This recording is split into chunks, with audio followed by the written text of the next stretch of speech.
मोगाळ आयकुप्यानो, देवाचें उतर आयकून आमच्या काळजाक शांती फावो जाता. तुमच्या मदलो कोण असो आसा जो कोण देवाचें उतर आयकून दुखे बरी जावन संवसारांत वो पातकान पडटा? आयज आमी लुकाच्या 19व्या आविसराची शिकप करुया. जेजू जेरिको शारांत वेता. त्या सुवातेचेर आसलेल्या जाकेवाच्या घरा तो वेता. जाकेवाच्या जिवितांत बदल घडून येता. मिनाची वोपार त्या सुवातेचेर तो सांगता. जेजू जेरुजलेमांत वेता आनी जेरुजलेमाक पळोवन जेजू रडटा. तशेंच त्या सुवातेचेर आसलेल्या देव मंदिराचें तो शुद्धीकरण करता. लक्षांत घेयात की ह्या वेळार दोनी जेजू क्रिस्त खुर्साचेर मरूंक जेरुजलेमाची वाट चलतालो आनी तो जेरुकेच्या वाटेन वेतालो. 19व्या आविसराचे पयले वळी प्रमाणे लूक सांगता की जेजू सामारिटान देशांत गेलो. जेन्ना ताणें सामारिटान देश सोडलो तेन्ना तो जेरुजाले कडेन वचूंक लागलो. तो आतां जेरिकोंत वेता, कारण त्या सुवातेचेर एक पातकी आसलो. खरें पळयल्यार त्या सुवातेचेर जायते पातके आसले. दोनी जेजू तांच्या फाटल्यान वेता. जर तुमी ह्या सुवातेचेर जें कितें घडटा तें लक्षांत घेत तर सगळे सुवातेचेर जो संदेश आसा तो तुमकां कळूंक पावतलो. जो कोण तें शार परत बांदतलो ताच्या पासत शिराप दवरलेलो आसलो, कारण तें जोशुवाच्या हातांत दिल्लें शार जावन आसलें. आब्रामाच्या काळार जाणें तें बांदपाचो प्रयत्न केलो ताका तो शिराप फावो जालो आनी त्या सुवातेचेर 2 वसूलदार रावताले. आमकां सांगलेलें आसा की जेजून जेरिकोंत प्रवेश केलो आनी त्या सुवाते वेल्यान तो मुखार गेलो. ताणें ह्या संवसारांत शुद्ध आनी बरें प्रवचन केलें आनी आयज तो तुका आनी म्हाका ह्या संवसारांत येवन देवाचें उतर परगट करता. तर ताजें उतर ह्या संवसारांत आसा त्याच पासत आयज आमी ह्या संवसारांत जिवंत आसा. जर ताजें उतर आयज संवसारांत नासलें जाल्यार आख्खो संवसार काळोखानूच बुडोवन आसतलो आसलो. पूण देवाची व्हड काकूट जाली आनी वेळा प्रमाणे ताणें तुका आनी म्हाका ह्या संवसारांतले वेंचून काडलें. लुकाचो 19वो आविसर आनी दुसरी वळ वाचल्यार तातूंत आमकां ह्या मनशा संबंदी 3 गजाली दिसून येतात. पयली गजाल म्हणजे ताजें नांव जाकेव आसलें. ताज्या नांवाचो अर्थ जावन आसा शुद्ध व पवित्र असो. म्हजें म्हाकाच आसूंक आयलें जेन्ना हांवें हाचो अर्थ सोदून पळयलो तेन्ना.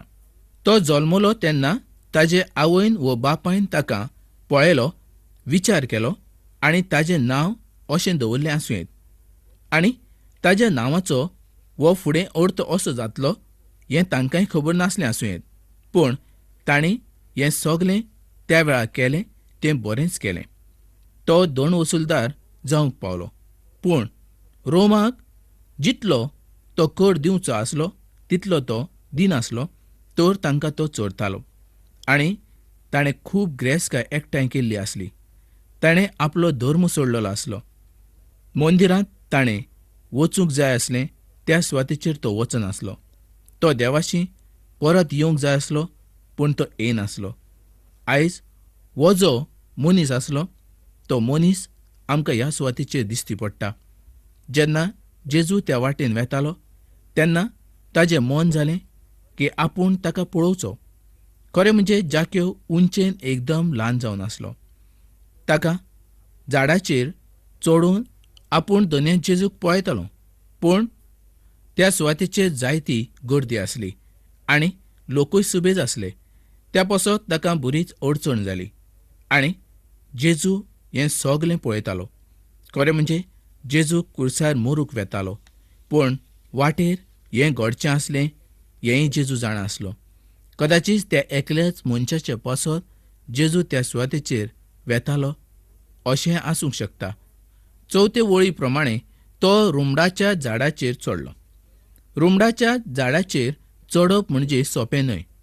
जाकेवाक त्या रोमडाच्या झाडाचेर चडूंक बरेंच कोश्ट पडलें आनी शेकी तो त्या झाडाचेर चडून बसलो आनी त्या सुवाते वेल्यान जेजूक पळोवंक ताणें पळयलें.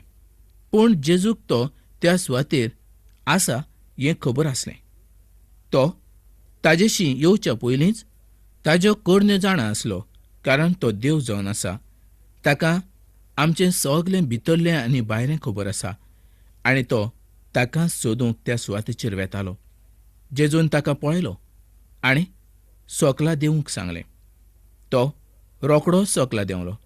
मोगा भावणानो, झाडाचेर चडूंक ताका कोश्ट पडलें, पूण रोकडोच तो देंवलो आनी त्या सुवातेर तो जाकेवाच्या घरा गेलो.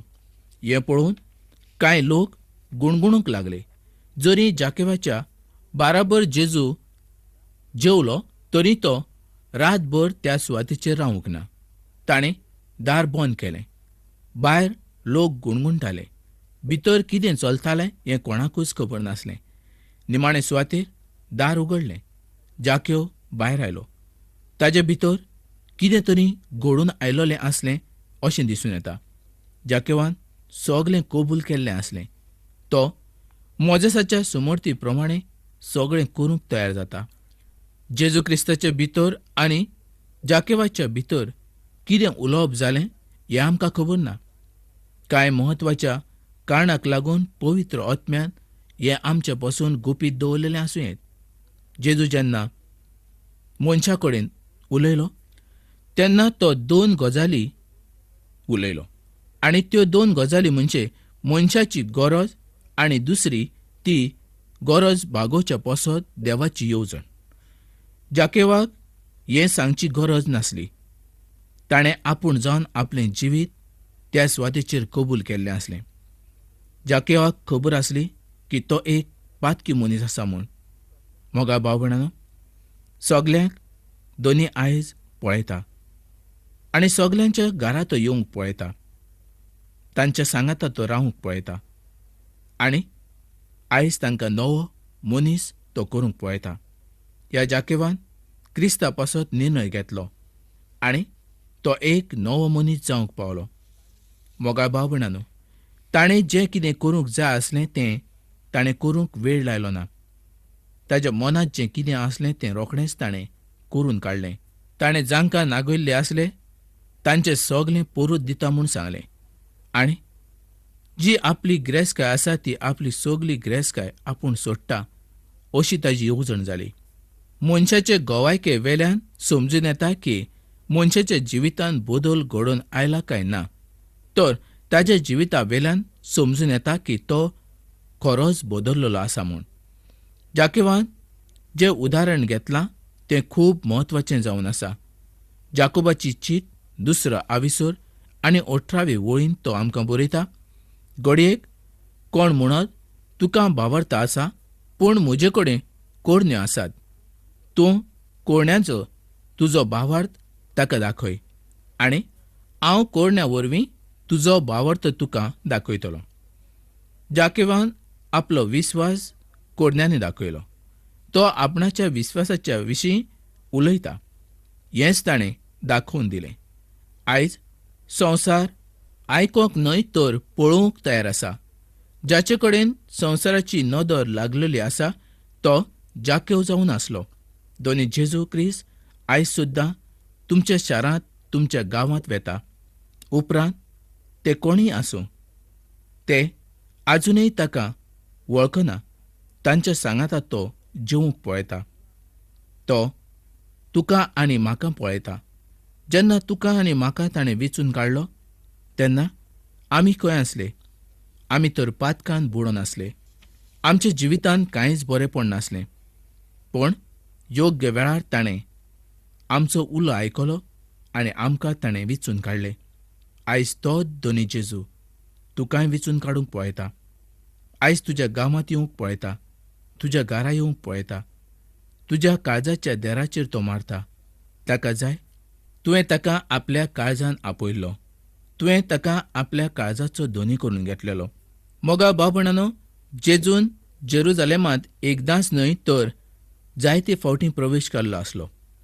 पूण ह्या वेळार ताजें येवप त्या सुवातेचेर वेगळेंच जावन आसलें. कारण ह्या वेळार तो त्या सुवातेचेर देवाचें उतर परगट न्हय तर मोरूंक वेतालो. आयज ताजो शेवट आसलो हें ताका खबर आसलें आनी थोडोच वेळ उरलेलो आसलो आनी थोड्याच वेळान तो मोरचो आसलो. कारण ताका धरणारो ताच्या सांगाताच आसलो. आयज आमी जायते जाण ह्या संवसारांत जियेतात. आमचो फुडलो वेळ कसो येयत हें आमकां खबर ना. पूण जेजूक आपलें फुडलें सगलें जिवीत दिश्टी पडटालें. तो सगलो वेळ कश्टवतालो. ताका खबर आसलें आपल्याचेर कितलें दूख आनी त्रास येवचे आसात ते. ताजें जिवीत ताच्या नदरे मुखार आसलें. पूण ही देवबापाची येवजण जावन आसली. देवबापान ताका त्या पासतूच ह्या संवसारांत धाडलेलो आसलो. मोगा भावानो, मोगा भयणानो, जर आमचें जिवीत आमकां दिश्टी पडलें, म्हणजे फुडलें जिवीत जर दिश्टी पडलें जायत जाल्यार आमकां शांती मेळची ना. आमी दुखान आसतलीं. आमचें मरण त्याच पासत आमकां दिश्टी पडना. जल्माचो आमकां खबर आसा. जल्मा पासून आयज पर्यंत आमी कितें केलां हेंय आमकां खबर आसा. पूण उपरांत कितें घडटलें हें आमकां खबर ना. मोगा भावणानो, आमी जेजूच्या मरणाचो आनी पुनर्जीवनपणाचो उगडास करूंक जाय. आयज जें आमकां थारण फावो जालां तें बेश्टेंच फावो जावंक ना, तर त्या पासत देवान व्हड किंमत दिल्ली आसा. आनी ताणें तुज्या आनी म्हज्या मोगाच्या पासत आपल्या मोगाच्या पुताक ह्या संवसारांत धाडलेलो आसा. ताच्या वरवीं तुका आनी म्हाका थारण फावो जालें. इब्रोवाक बरयल्ली चीट 9 आनी 28 वळीन अशें बरयल्लें आसा. तशें सोमेस्ताचीं पातकां काडून उडोवच्याक क्रिस्तान एकेच फावटी आपलो यत्न केलो आनी दुसरे फावटी पातका सोवे कसलोच संबंद नासतना तारणाची वाट पळोवन आसात तांकां दिश्टी पडलो. दुसऱ्या वेळार जेन्ना तो पृथ्वीचेर येतलो तेन्ना ताचे पांय जैतून दोंगराचेर लागलेले आसतले. हें जाकारियाच्या पुस्तकांत 14 आमकां वाचूंक मेळटा. उपरांत दोनी जेजू जेरुसलेमांत प्रवेश करतलो ताजें खरें येणें दुसऱ्या येण्या वरवीं जावन पावतलें. जेरुसलेमांतल्या ताज्या पयल्या येण्या वरवीं आमच्या पातका पासत ताका मरूंक दिलो आनी तेंय मरण खुर्साचें आसलें. ताज्या मरणा वरवीं आनी पुनर्जीवनपणा वरवीं आमकां थारण फावो जालें. 43 आनी 44 वळी प्रमाणें जें बाकीत आसलें तें पूर्ण जाल्लें आसलें. इतिहासान बरयल्लें आसलें. इसवी 70 रोमन टायटस आनी जेरुसलेमाचो नाश केल्लो. त्या सुवातेर रावपी लोकांचें जिवीत ताणें दुखाचें केल्लें आसलें. जर आमी इस्रायेलाचो इतिहास पूर्ण पळयलो तर आमकां जायती माहिती मेळटा. पूण ती माहिती आमच्या थारणा पासत उपेगाक पडना. तर आमकां दोनूय जेजू क्रिस्ताची पूर्ण वळख करून घेवंक जाय. कारण आमी ह्या संवसारांत थोडेच दिसांची. आमचें जिवीत तर पातकांतूच आसा. आमकां पातका पासून सोडोवन फावो जावंक जाय आनी ही सोडवण फकत दोनूय जेजू क्रिस्ताच्या रोगता उद्देशींच आमकां फावो जाता. आमी पळयलें जाकेवाचें जिवीत. जाकेव कोण आसलो, ताणें कशे तरेन पयसो एकठांय केलो आनी शेकी ताजें कितें जालें. तर ताणें जेजूक सोदूंक पळयलो पूण जेजून ताका विचून काडलो. जेजून ताका पळयलो आनी जेजून म्हटलें, जाकेव सोकला देंव. जाकेव सोकला देंवलो आनी जेजू ताच्या सांगाता ताच्या घरा गेलो. आयज जेजू जर तुज्या घरा येवंक पळयता जाल्यार तूं ताका येवकार दिवंक शकता. मोगाळ भावा, ह्या प्रस्नाचो जबाब तूं आमकां दिवंक शकता. जेजू खंयचो धर्म परगट करूंक आयलो ना. तो तुका आनी म्हाका शांती दिवंक आयलो. ताजी शांती तो आमकां दिता. संवसार दिता तशी न्हय, तर ताजी शांती.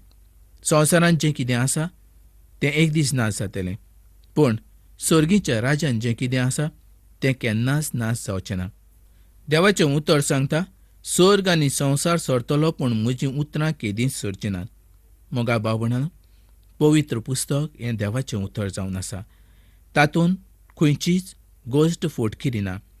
जें कितें पयलींसान बरयल्लें आसा तें पूर्ण जायत आसा आनी हाजे फुडें जें कितें तितून सांगलेलें आसा तेंय पूर्ण जावचें आसा.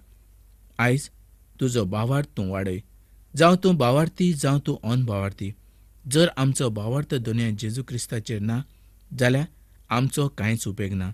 तर मोगाळ भाव भयणांनो, खरेंच देवाचें उतर हें सगल्यांक शांती फाव करता आनी आमची अशी येवजण आसा की ही शांती सगल्या संवसाराच्या लोकांक फावो जावची. जर ती आमची येवजण जरी नासली जाल्यार ती देवाची येवजण जावन आसा.